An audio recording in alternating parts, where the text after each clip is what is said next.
We're coming up on 7 years removed from one of the greatest crucibles in both my wife and I. And I'm going to highlight both of us because it was a crucible for the both of us. But we were actually planning to evangelize going into 2018. I had felt called to evangelize when when it was the youth pastor in Lafayette. I was around 2015 or so. It's interesting because I was actually talking to somebody about this yesterday.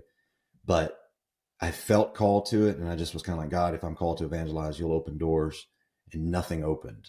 And I was like, okay, well, I'm a student pastor then. I'm going to spend time doing that, which I absolutely loved. 2015, 2016, I'm still feeling the burden to evangelize, but I couldn't quite figure out, is this me just wanting to preach more? And I would sit and think about that, and there was no real answer that came. 2017, the burden kicked up even more. I talked to my pastor about it, and we were both in agreement on that. And there was a few things that I needed to do in order to start evangelizing. One, we had a new car we bought brand new, and we were kind of upside down in it. I was like, I want to sell this. I don't want to have that debt. I want to chip away at some of my debt. And so I did a little side hustle deal and was paying off debt. And I was praying one day. I had my car listed on Facebook Marketplace, and it had been on there for like a month. And, by that point, it's already way down at the bottom of the algorithm. And I was like, man, I kept bumping it to the top every day and nobody was hitting. So one day I was praying and I just said, God, this is what I need. This thing, it's new, but we're upside down in it. I either need a really old person who doesn't know how to use a Kelley Blue Book to buy this, or a really young person who doesn't know any better, that we're outrageously upside down in this thing. And so as I'm praying that, my phone lit up, and I walked over and looked at it, and somebody commented on the car we had, and they called me, and it was an 86-year-old man buying it for his 17-year-old granddaughter, like both. And I'm not, so in prayer, I was just very honest. I said, look, God, I said, I'm not going to be dishonest about this. I'm going to tell people, but I just need a miracle to happen. And also, I'm not asking for a bailout. I bought this dumb car. Like, I'm not asking you to bail me out. I'll do whatever I have to do. But this one, I'm going to need some help getting rid of, because, this is my fault. But can you, Daddy, come and help me? So I met with the guy, and it was so funny. Older gentleman. He's like, does AC work? And I was like, man, it's like a 2016 model. It definitely works. So he was asking me questions. I said, now look, I said, here's what this vehicle is worth. I said, I'm not going to make a dime on it. I said, look, here's the payoff. I said, I just want to pay it off and just get rid of it. I said, we are upside down. And I didn't want to be dishonest, but I was just honest with him. And he's like, I don't care. He's like, you take cash? And I was like, oh yes. So he paid that off, and I'm starting to see, I'm like, okay, man, maybe this whole evangelizing thing is going to work. Not long after that, a gentleman in our church bought me like $5,000 worth of suits. I had like 2 suits at this time. And he brought me to Joseph A. Bank, bought all these suits. Somebody gave us a car with 75,000 miles on it.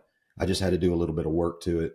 So all of that, all together, I was on a fast, trying to prepare my spirit for evangelizing.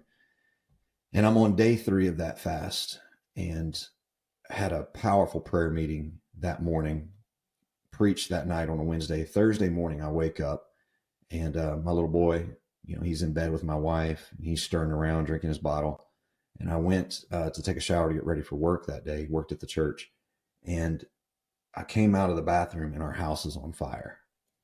So I holler at my wife. She jumps out of the bed. She runs to get our daughter, who wasn't even 1 at the time, but she was in her crib. And she grabs our daughter, and we are running through this burning house frantically, hollering for our son. Well, our son, evidently, he thought he was in trouble because we were screaming for him, and he ran and hid from us. And we could not find him. And we got trapped outside, because the house at this point is just, the stuff you see on movies and stuff of house fires. It's nothing like that. Nothing. And so I tried multiple times. I threw my body through multiple windows. I have 17 scars all over my body from trying to get back in that house. And that was the day we lost. I lifted my hands over the garage. It was the last thing I knew to do. And I just prayed, and I said, God, you did it for the 3 Hebrew boys. You can do it for 1. And I didn't know who it was at the time, I believe it was an angel now. As I lifted my hands, I began to pray in the same tongue that I prayed in the day before in that powerful prayer meeting. And this gentleman who was next to me, he was in a modern day Chevy. I think it was like a 2014 at that time. And he's praying with me, just praying in the exact tongue as me. And I'm sitting there thinking to myself, who in the world is this guy? And, you know, like we was a small neighborhood. I knew everybody in the neighborhood, and I didn't know this guy. So I didn't know where he came from. Looking back, I really believe that that was one of my angels. But we are praying over this house, and I watched as I'm praying, the roof collapsed in. And I just knew, I was like, it's going to take a miracle. It's going to take a miracle. Well, the EMS took us to the emergency room because we had burn wounds and stuff, and they're doctoring us up. And I'm waiting. You know, they're gonna walk through the house or into the hospital any moment now and tell us they found Levi. And our pastor and pastor's wife, you know, they walked in through the doors, and I'll never forget my pastor looking at me crying, and he said, "They found Levi." And I got up with excitement, and he was like, "He didn't make it." And that was the crucible of all crucibles. And at that time, I was like, all right, that was pure happenstance. Then all this stuff that happened leading us to evangelize. And the way your brain works is I was like, was God keeping me from stepping out to evangelize? Because that's clearly not what I'm supposed to do. And was this somehow God stopping us from moving forward? And that's what I really, really believed for a long time, because those $5,000 suits worth of suits, they were still in the plastic. I'd never even wore one. They're gone. The car that someone gave me, it was in the garage. It's gone. All of it was gone in less than 7 minutes. And I was like, I'm clearly not called to do this. And so we took a 1-year sabbatical at the advice of our pastor at the time. And he just told us, he said, look, I don't think you need to step out and do anything. And that was the right call.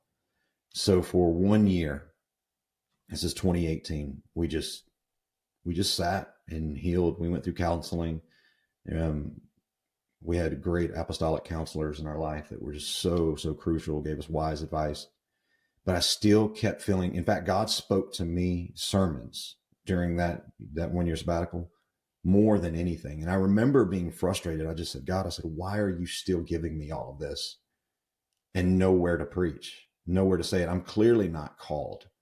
I know that sounds like insane and it sounds like dramatic, but that's where your headspace goes. And I'm like, God, stop giving me all of this. I'm not called.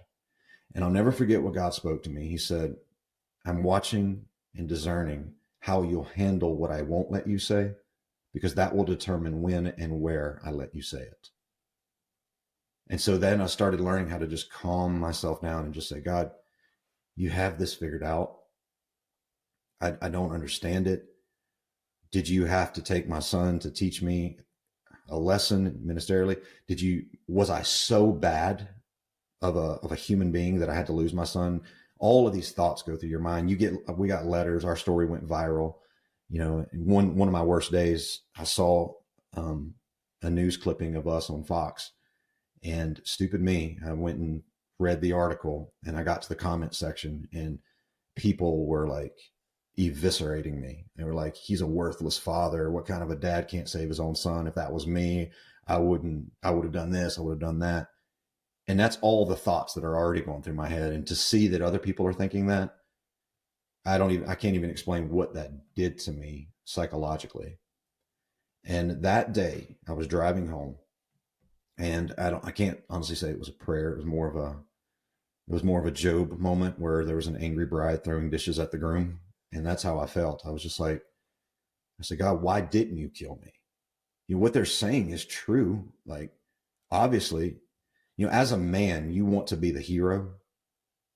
And I couldn't reconcile all that. I'm like, I lost. I'm a man's man. And I'm like, this was the moment I should have been a man. And I'm not. Why didn't you kill me? And God spoke very clearly that day. He said, do you care about preaching conferences and going to all these places? And I said, God, I'll probably never even preach again. And if I do, in the grand scheme of things, what is a 45-minute message compared to my son being gone? Then he asked me, he said, do you care about racing cars? Do you care about Mustangs and all of the material goods? And I said, God, I said, it was gone in 7 minutes. What is this stuff?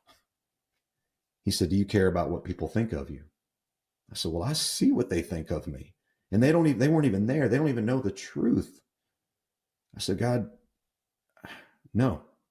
And this is what he said. He said, then you have died the death that I have called my ministry to die to. I can use you. Because when you go to the places I've called you to go to, people are going to talk. Can you love them? When you get to this place, material good have destroyed my ministry. Do you care about it? And then he said, do you care about the conferences and the things? Now you see that they're good. I'm there, but that doesn't define you. And that was the day I died. That was truly the day that I died. And I remember I pulled over on the side of the road and I started speaking in the same tongue that I spoke in the day before the fire, the exact same tongue. I haven't spoken in tongues like that since. The same tongue the day of the fire and that day after. And the Lord spoke again. He said, you see, I was with you before, I was with you during, and I'm still here after, even though you're frustrated with me. I'm not going anywhere. And I didn't cause this, but I will use it. And that was the beginning of healing.